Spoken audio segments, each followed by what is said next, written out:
Hello mga ka-explorer, welcome back to my channel. Today, ay papakita ko sa inyo ang simbahan ng Parish Church of St. Peter's and Paul. Kapag magulo ng mundo. Sa puso ng Calasiao, Pangasinan, matatagpuan ang isa sa pinakamasaysayang simbahan sa Pilipinas, ang Parish Church of St. Peter and Paul. Itinayo noong ika-17 siglo ng mga Dominiko. Ang simbahang ito ay sumailalim sa 300 taon na pananampalataya, pagsubok at pagbangon. Noong 1763, nasunog ito sa pag-aaklas ni Palares. Ang arkitektura nito ay hango sa Latin American Baroque. Pinaghalo ang disenyong Espanyol at katutubong sining.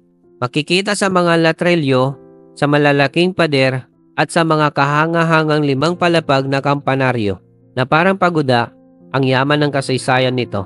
Sa loob, dinarayo ng mga deboto ang marikit na retablo, mga antigong estatwa, at ang pinturang kisame na tila nagkukwento ng nakaraan.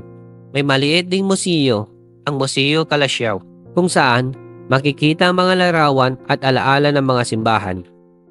Noong 1945, naging pansamantalang katedral nang nasira ang linggayong katedral sa digmaan. Himala ang nangyari nang 3 bomba tinapon sa loob ng simbahan, ngunit hindi sumabog. Ngayon, patuloy itong nagsisilbing tahanan ng pananampalataya. Ipinapakita ng St. Peter and Paul Parish ang yaman ng ating kultura. Isang pambansang yamang pangkultura na dapat ipagmalaki.